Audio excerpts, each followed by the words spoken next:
Hello everyone! Ayan, good evening po sa inyong lahat and shout out po sa ating new followers ng Mamshi and Trisan. So tuloy po kayo sa aking munting bahay.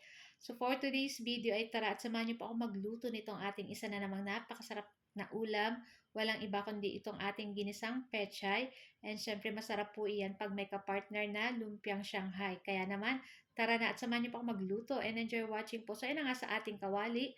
Nagpainit lang tayo at naglagay tayo ng konting cooking oil tapos pwede na natin igisa dyan yung ating bawang at yung ating sibuyas at pag lumabas na yung aromatic or yung bango nitong ating bawang at sibuyas, pwede na natin ilagay dyan yung ating pork giniling.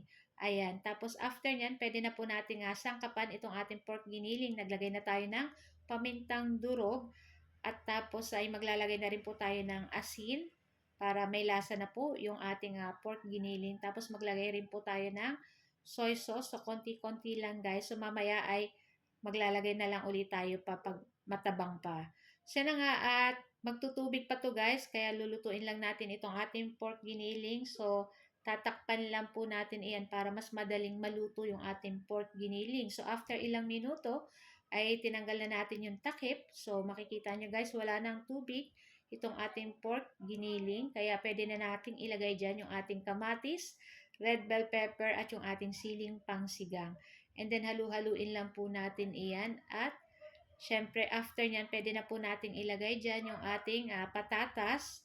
So gumamit po ako ng 2 pirasong patatas na medium size lang guys. Tapos cubes ko lang ng ganyang kalalaking hiwa. Ayan. Tapos halu-haluin po uli natin iyan. So, maglagay lang po tayo ng konting liquid seasoning para mas masarap at nagdagdag pa po ako ng konting soy sauce. So, naglagay rin po ako dyan ng 1/2 pork cube para sa pampalasa. And then, naglagay po ako ng konting sugar para pambalance dito sa ating nilulutong ginisang pechay. And after nyan, nilagay ko na rin dito guys yung ating patola and yung ating tangkay ng pechay kasi medyo matigas po iyan. Kaya yan yung ating inuuna. So, ilalas natin yung dahon ng pechay. So, naglagay na rin po ako ng tubig, guys. Ayan. So, hintayin lang po natin kumulo itong ating nilulutong ginisang pechay. And pagkatapos, pag kumulo na, guys, pwede na natin ilagay dyan itong dahon ng ating pechay.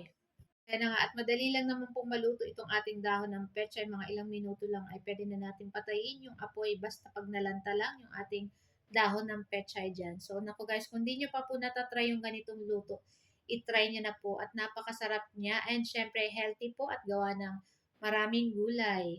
So, may patatas, may patola at may pechay.